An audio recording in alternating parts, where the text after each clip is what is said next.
Welcome back to our channel, Zero to English, the podcast dedicated to helping you achieve fluency one practical conversation at a time.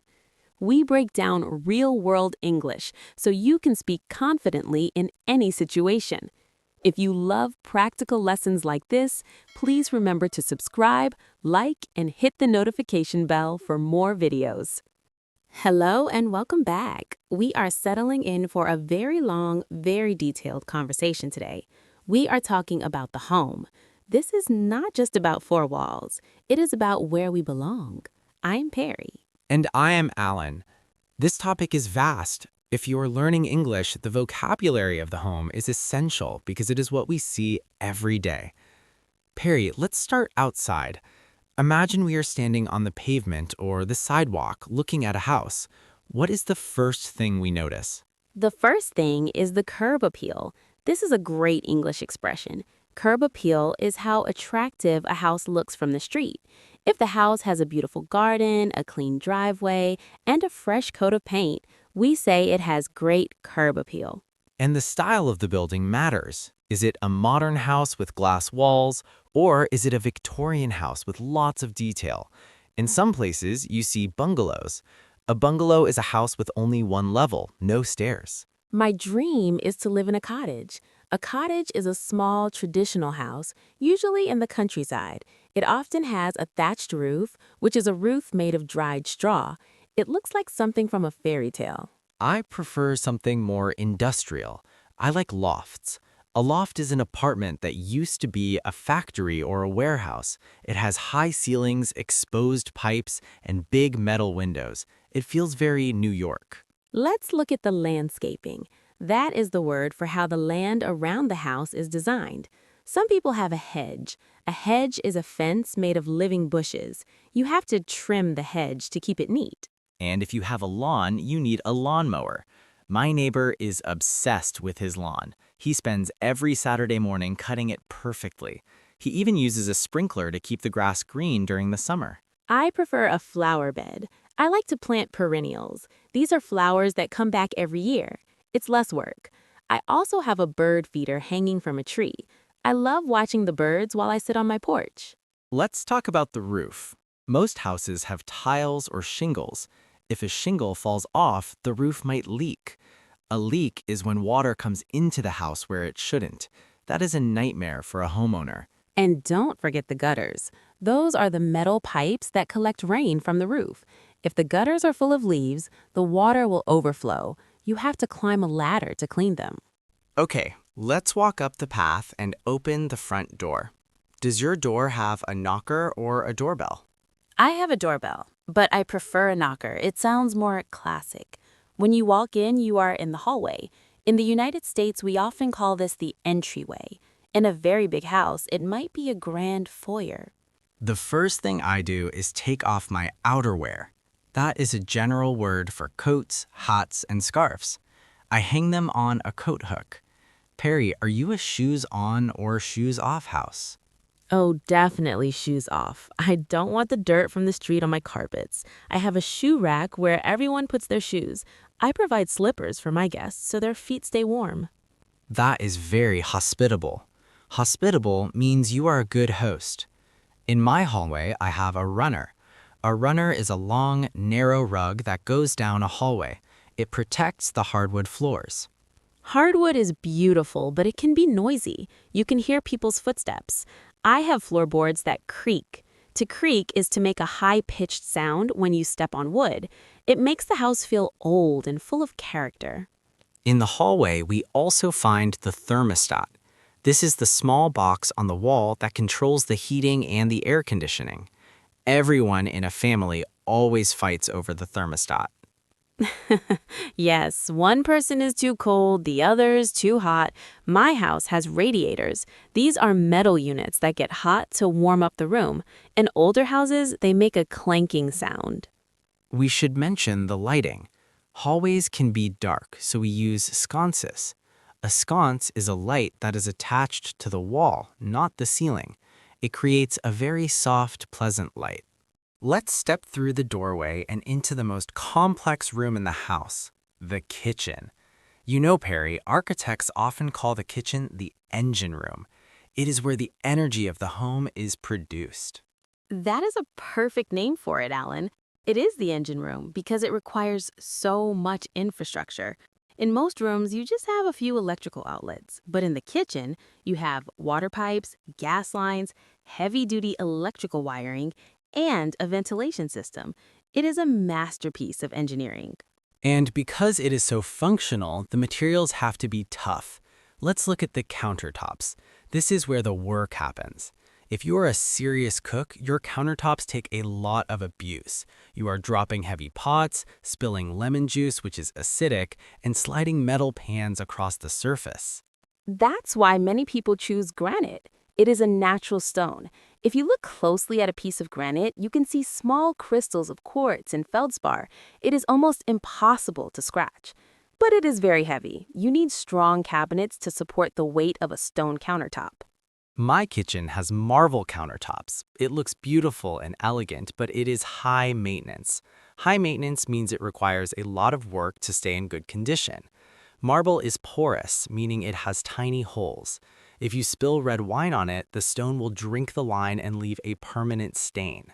I prefer butcher black countertops. These are made from thick pieces of wood glued together. It makes the kitchen feel very warm and traditional. The best thing about wood is that you can sand it down and refinish it if it gets too many scratches. Let's move to the work triangle. Have you heard of this, Perry? It's a design concept for the kitchen. The 3 points are the sink, the stove, and the refrigerator. Yes, the golden triangle. The idea is that you want to be able to move between these 3 points easily. If they are too far apart, you get tired while cooking. If they are too close, the kitchen feels cramped. Let's look at the sink first. It is the center of the cleaning zone. I have a deep basin sink made of stainless steel. It is very resilient. Even if I drop a heavy cast iron skillet, the sink won't crock. I have an apron front sink, also called a farmhouse sink. It is very large and the front of the sink is exposed. It looks very rustic. I have a pull-down faucet with a spray head. It's great for rinsing the corners of the sink or washing large baking sheets. And underneath the sink, there is a world of plumbing. You have the P-trap, which is that curved pipe that keeps bad smells from coming up from the sewer. And many people have a garbage disposal. It's a motor with blades that grinds up food scraps. You have to be very careful with your fingers. Yes, never put your hand down the drain. Now let's talk about the heat zone, the stove and the oven. Alan, what is your preference, gas or electric? I'm a fan of gas. I like seeing the blue flame. It gives me instant heat. When I turn the knob, the flame is there. When I turn it off, the heat stops immediately. It gives the cook a lot of control. I have an induction cooktop. It looks like a flat piece of black glass. It uses magnetism to heat the pan directly, but the glass stays cool. It is very safe if you have children. And it is so easy to clean. You just use a microfiber cloth and some glass cleaner. Above the stove, you must have a range hood or an extractor fan. This is vital for air quality. When you fry food, small particles of oil and smoke go into the air. The fan pulls that air through a grease filter and sends it outside. If you don't use the fan, your walls will eventually feel tacky. Tacky means slightly sticky. It's a layer of old oil that is very hard to remove. Now let's talk about the cold zone, the refrigerator. Modern fridges are amazing. Mine has a French door design, 2 doors on top for the fridge and a large door on the bottom for the freezer. I love the crisper drawers. They have a special humidity control to keep the lettuce from wilting.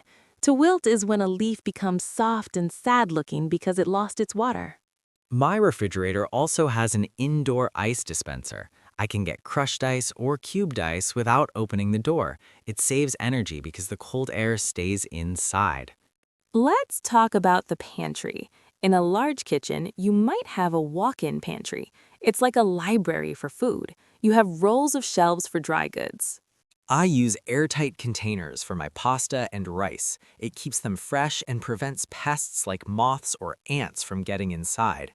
I am very organized. I put the newest items at the back and the oldest items at the front. We call this FIFO, first in, first out. That is very professional. My kitchen doesn't have a separate room for a pantry, so I use pull-out cabinets. These are tall, narrow drawers that slide out so I can see everything at once. Let's look at the smaller appliances, the ones that sit on the counter, the toaster, the blender, and the stand mixer. I couldn't live without my stand mixer. It has a large bowl and a motor. It's perfect for kneading bread dough or whisking egg whites. It makes me feel like a professional baker. I'm more of a coffee person. I have an espresso machine. It has a portafilter where I put the coffee grounds and a steam wand to make the milk frothy. The smell of fresh coffee in the morning is the best homey scent in the world.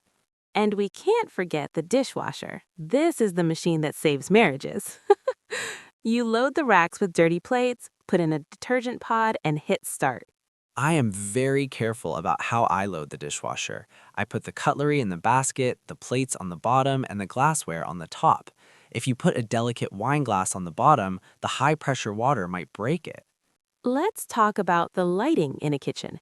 You need task lighting. This is bright light that shines directly on the countertops so you can see what you're cutting.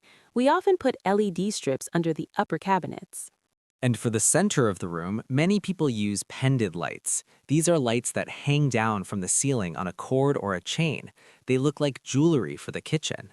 If you have a kitchen island, the pendant lights usually hang right over it. The island is where people sit and talk. It usually has bar stools with high legs. It's a very casual place to eat. It's different from the dining table, which is more formal. The island is for a quick breakfast or a glass of wine while the cook is busy.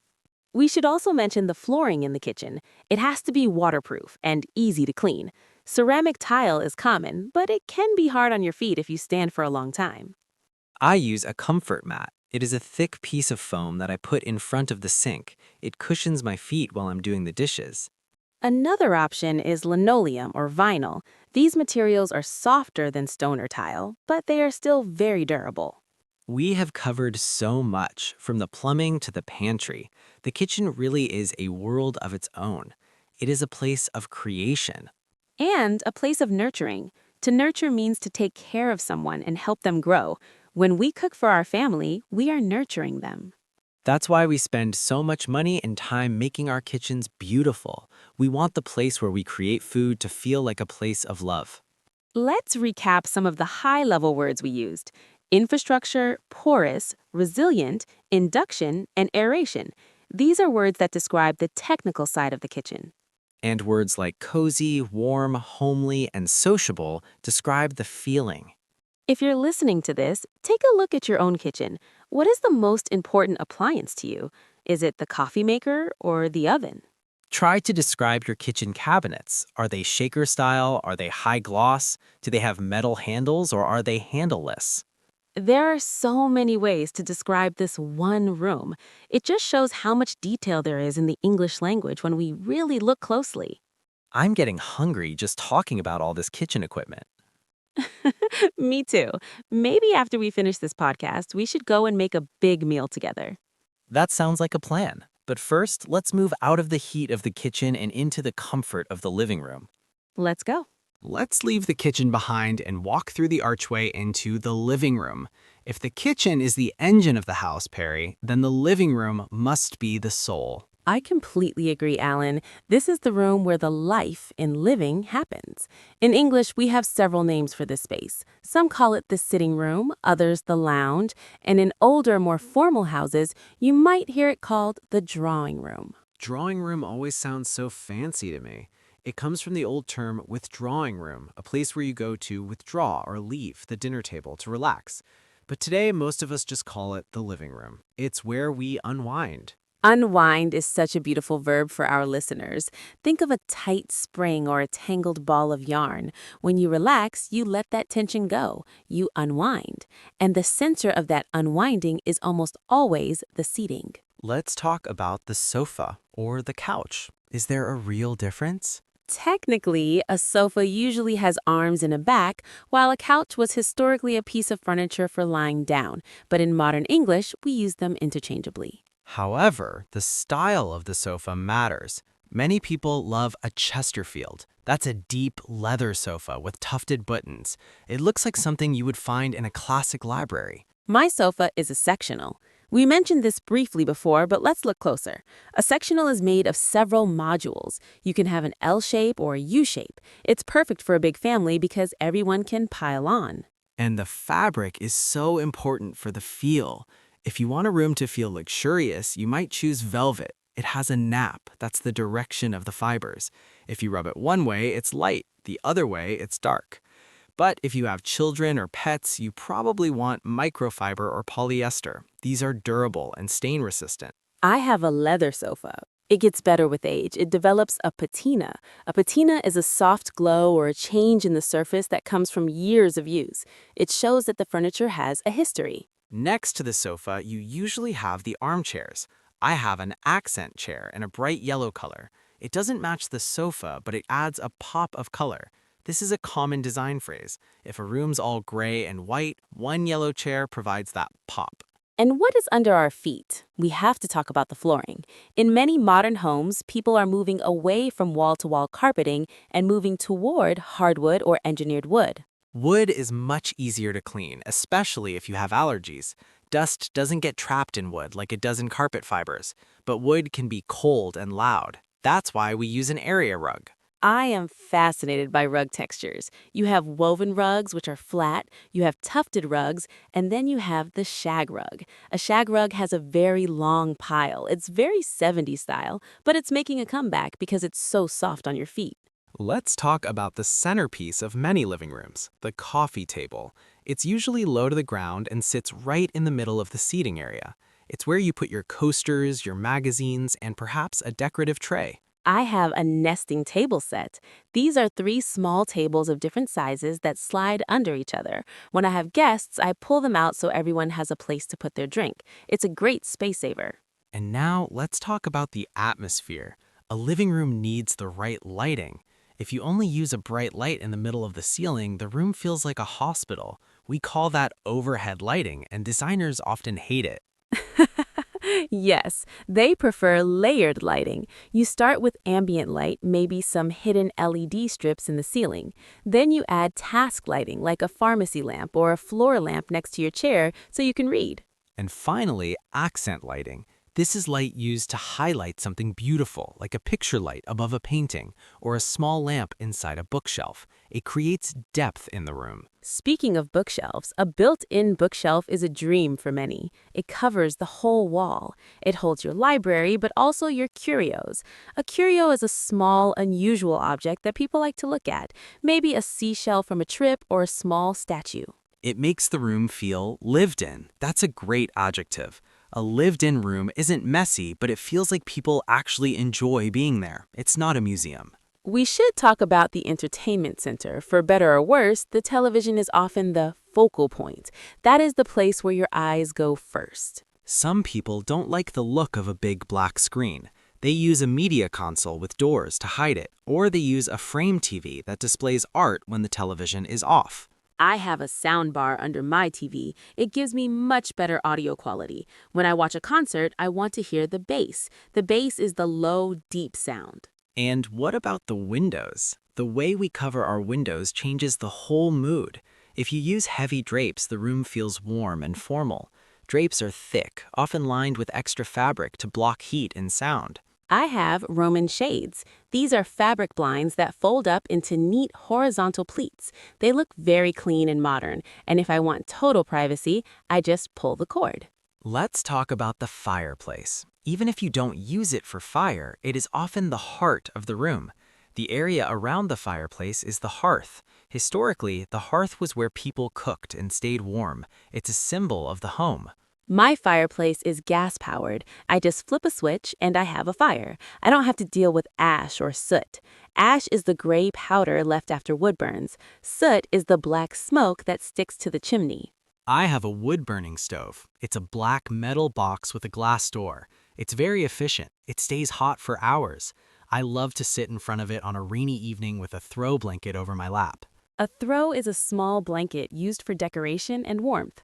I have a kitted throw from my grandmother made. It has a lot of sentimental value. That is what makes a living room special. It is a collection of your life. The cushions you bought on vacation, the vase you received as a wedding gift, the sideboard that belonged to your parents. A sideboard or buffet is a long piece of furniture with drawers and cabinets. It's usually for storing extra plates or board games. On top, people often put a table runner and some candlesticks. I use my sideboard as a dry bar. I have a decanter for water and some beautiful crystal glasses. It looks very elegant when I have friends over for a visit. We should mention houseplants. A living room without plants feels sterile. Sterile means too clean, like a laboratory. Adding a fiddle leaf fig or a snake plant brings life and oxygen into the room. I have a potted palm in the corner. It fills the empty space and makes the room feel more lush. But you have to remember to water them. I once had a brown thumb. That's an idiom for someone who is bad with plants. But now I have a green thumb. I am still working on my green thumb. Most of my plants are succulents because they don't need much water. So, listeners, as you sit in your own living room, look around. What is the focal point of your room? Is it the fireplace, the television, or maybe a big window with a view? Think about the materials. Is your sofa fabric, leather, or suede? Is your floor tile, vinyl, or hardwood? And most importantly, how do you unwind in this space? Do you lie on the couch and watch a show, or do you sit in an armchair and read? The living room is your personal theater. It's where your life stories are told and where your friends are welcomed. It is truly the center of the domestic world.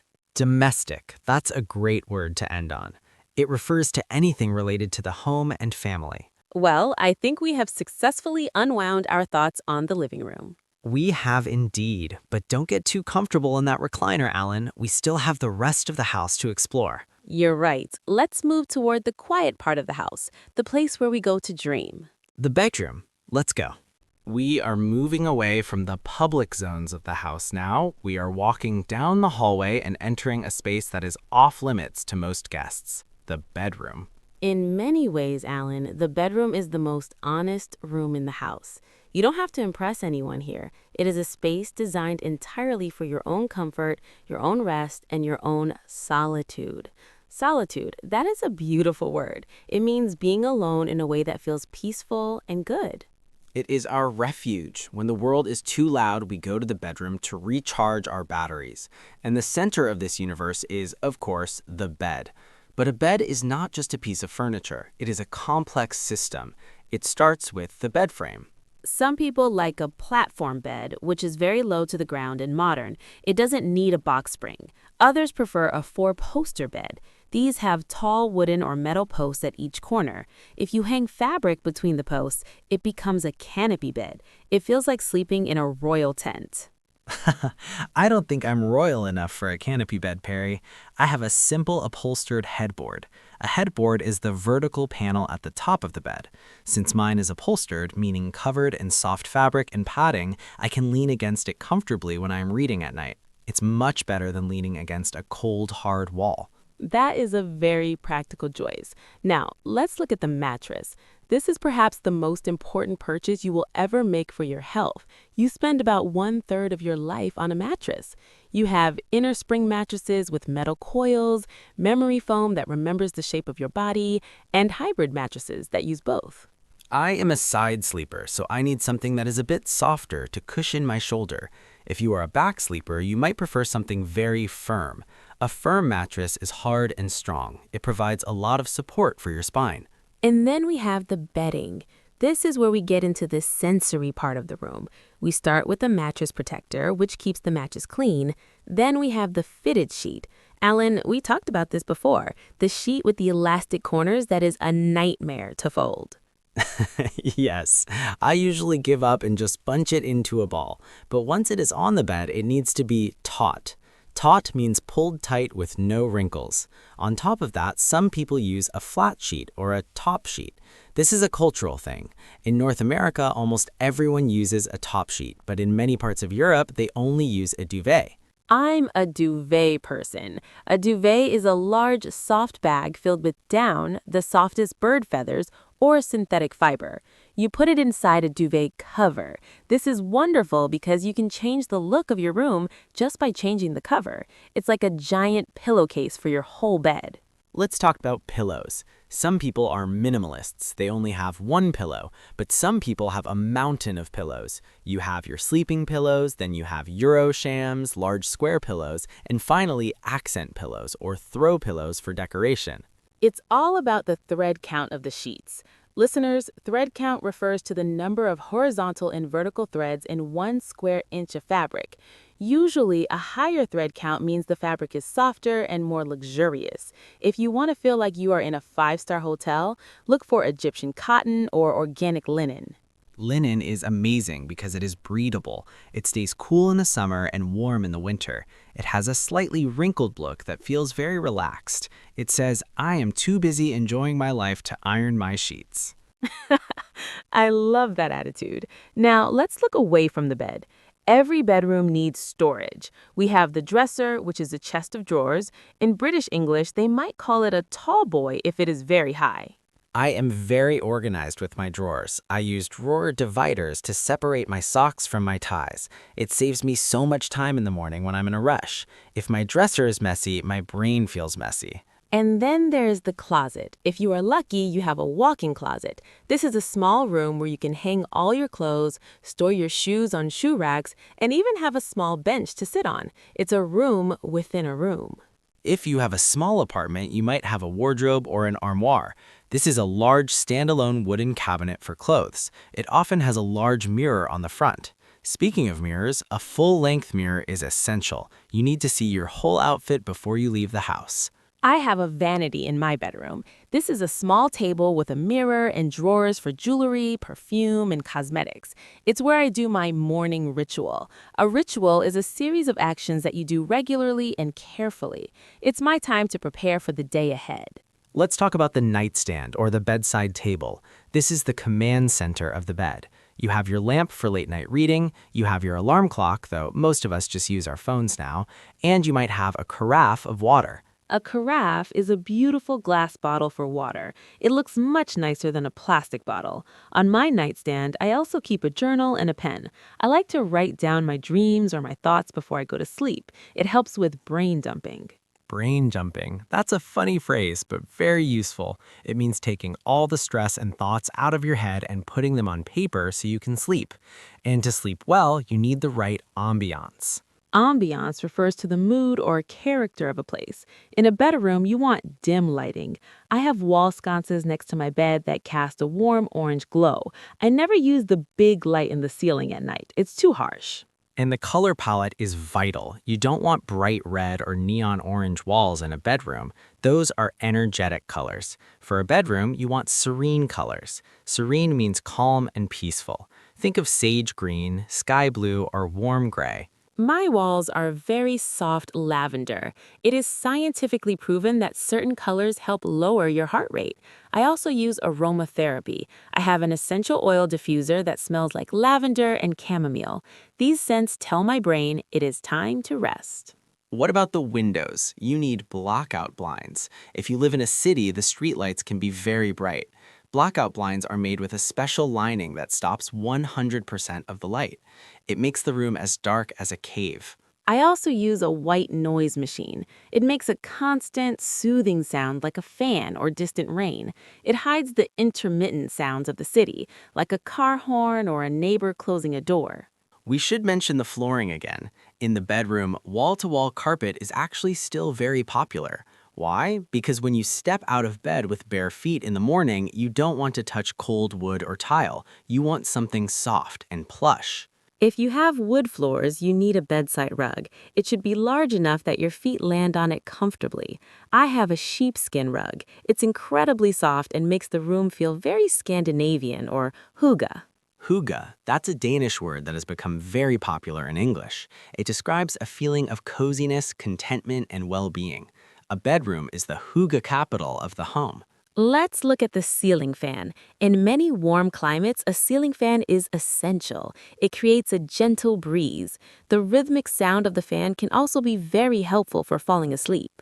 We've talked about the master bedroom, but what about the guest room or the spare room? In many houses, the spare room is a multi-purpose space. It might have a sofa bed or a futon. A futon is a Japanese-style mattress that can be folded into a chair or laid flat as a bed. It's a great space-saving solution. My spare room is half office and half guest room. I have a desk in the corner, but I keep the bed made with fresh sheets so it always looks welcoming for a visitor. To make the bed is the most basic chore, but it changes the whole vibe of the room. A room with an unmade bed looks messy and chaotic. A room with a neatly made bed looks like a place of peace. It's about respecting your space. When you make your bed in the morning, you have completed your first task of the day. It gives you a small sense of accomplishment.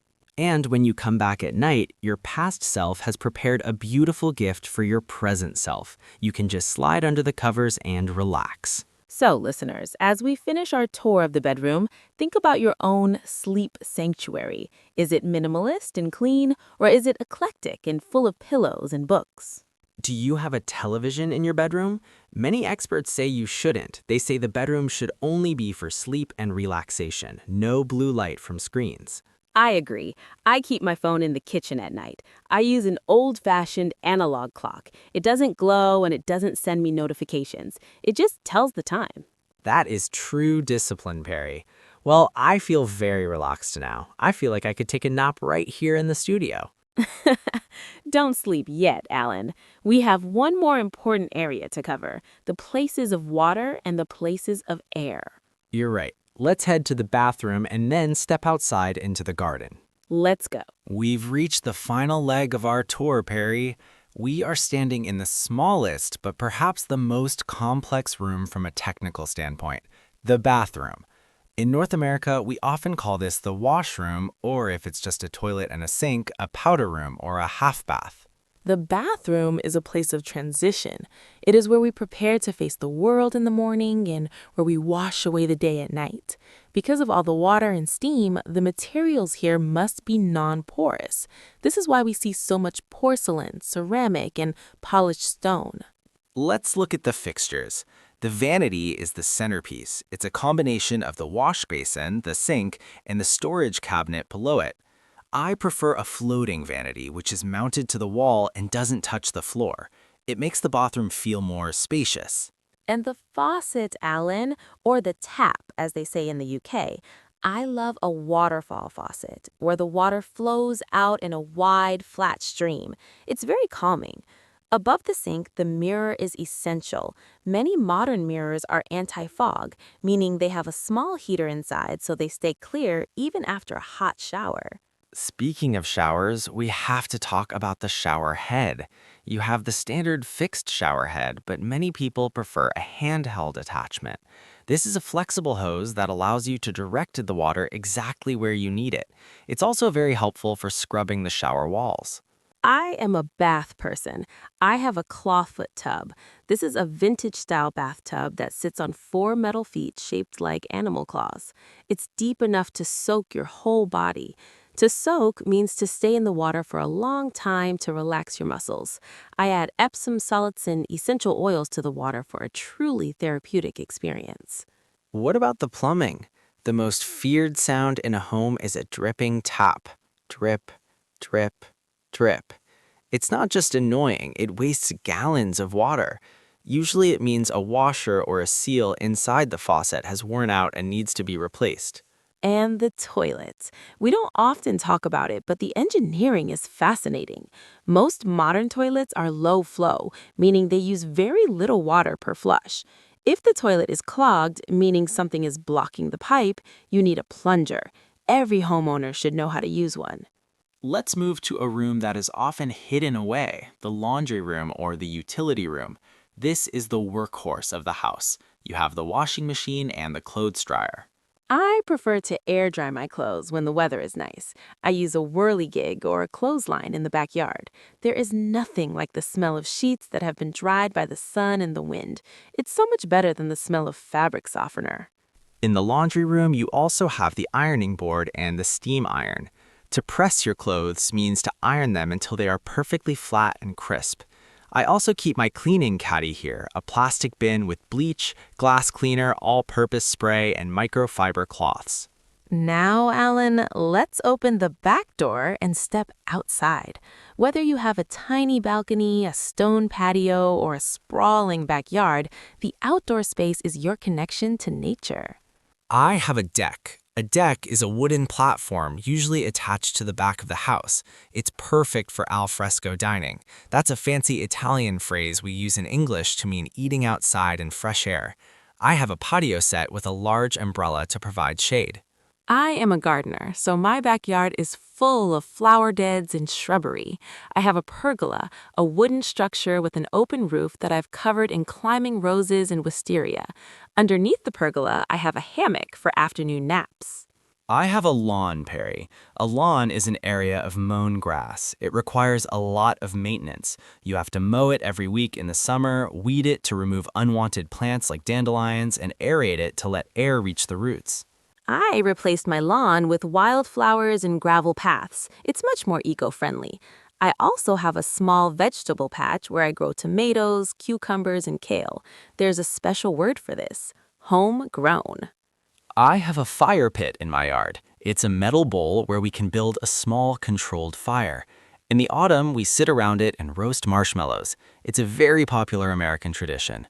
We make s'mores, which is a toasted marshmallow and a piece of chocolate sandwiched between two crackers. That sounds delicious. We should also mention the perimeter. Most yards have a fence for privacy. It could be a picket fence, a low white wooden fence, a chain link fence made of metal wire, or a privacy fence, tall, solid wooden panels. And don't forget the shed. The shed is a small wooden or metal building in the garden where you store your tools: the lawnmower, the rake for leaves, the shovel for dirt, and the hose for watering the plants. We've covered it all, Alan, from the curb appeal of the front door to the compost heap in the back corner of the garden.